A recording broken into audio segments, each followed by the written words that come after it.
জিলাৰ পেঙেৰিৰ সন্তান তথা মুম্বাইত কৰ্মৰত আৰ.জে. অজয় পৰ্টেল ৰূপে পৰিচিত কণ্ঠশিল্পী অজয় সোণাৰৰ নতুন গীত মিলতা নাহি অব মা মুকলি কৰা হয়। ডিগবৈৰ ফিলহাৰমনিক ষ্টুডিঅ'ত গীতটোৰ লগতে ভিডিঅ' মুকলি কৰা হয়। ডিগবৈৰ জ্যেষ্ঠ সাংবাদিক ৰাজেশ উপাধ্যায়ে গীতটি মুকলি কৰে। লগতে ৰাষ্ট্ৰীয় বিদ্যালয়ৰ অধ্যক্ষ হিমাদ্ৰী কুমাৰ গগৈ, সাংবাদিক বুবু গগৈ, ফিলহাৰমনিক ষ্টুডিঅ'ৰ স্বত্বাধিকাৰ দেবু সিং, সাংবাদিক হাছান আখতাৰ ফৰিদৰ লগতে বহু কেইগৰাকী গণ্যমান্য ব্যক্তি উপস্থিত থাকে। হাৰিয়ানাৰ BS ৰেকৰ্ডছ এণ্ড সুৰসংগম ষ্টুডিঅ'ত গীতটো বাণীবদ্ধ কৰিছে। ইউটিউবত আৰ.জে. অজয় পৰ্টেলত এই গীতটো আৰু ভিডিঅ'টো উপলব্ধ। নমস্কাৰ, মই আৰ.জে. অজয় পৰ্টেল।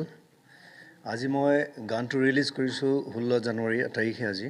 তো গানটো মই বাহিৰত আছিলোঁ, মানে মই মুম্বাইত আছিলোঁ, তাৰপিছত অলপ হাৰিয়ানাত থাকিলোঁ। তো এই গানটো মানে মই সেইকাৰণে বনাইছোঁ যে মই ঘৰৰ পৰা মানে বাহিৰত আছিলোঁ, তো মাৰ যিটো স্নেহৰ অভাৱৰ এইটো অনুভৱ কৰি মই এই গানটো বনাইছিলোঁ।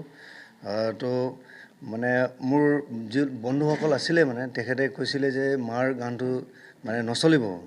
তো মই ক'লোঁ যে মাৰ গান নচলিলে কাৰ চলিব, মাৰ গানটো মাতকৈ ডাঙৰ কোনোবা আছে জানো, হয় নাই?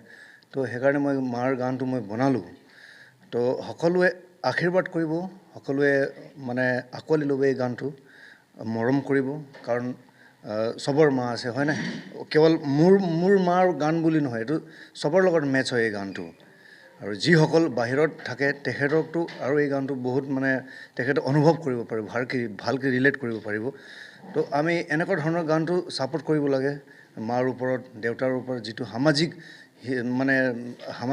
সেই গানটো যিটো থাকে, আমি সেই গানটোক আমি আঁকোৱালি ল'ব। আমাৰ যিটো সৰু মানে নৱপ্ৰজন্ম, তেখেতক এই গানটো আমি দিব লাগে। তেখেতে সেইকাৰণে মা দেউতাক সন্মান কৰিব, হয় নাই? তো সেইকাৰণে মই এই গানটো আপোনালোকক অনুৰোধ জনাইছোঁ যাতে এই গানটো সমৰ্থন কৰক। আৰু ইয়াৰ শব্দটো খুবেই ধুনীয়া এই গানটোৰ, আৰু মই নিজেই লাকি ফিল কৰিছোঁ মানে এই গানটো মই গাব পোৱাৰ কাৰণে। ইমান আপোনালোকে শুনি নিজেই গম পাব যে ইয়াৰ শব্দৰ কিমান ধুনীয়া, ইয়াৰ যিটো টিউন বহুত ধুনীয়া, এইটো কম্পজিশ্যনো বহুত ভাল হৈছে। তো আপোনালোকে এবাৰ হ'লেও এবাৰ শুনি চাব এই গানটো, আৰু মৰম দিব, শ্বেয়াৰ কৰিব।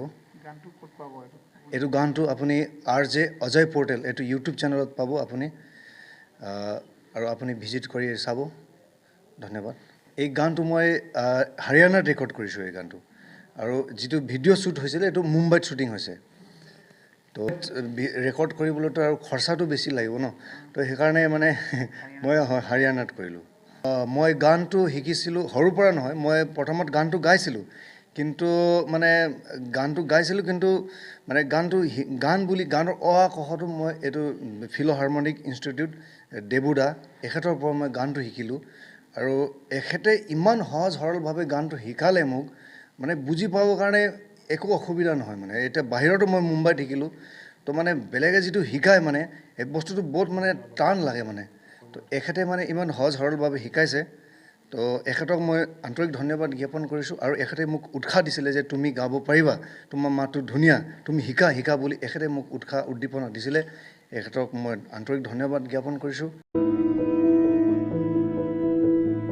Bureau report B+ NE।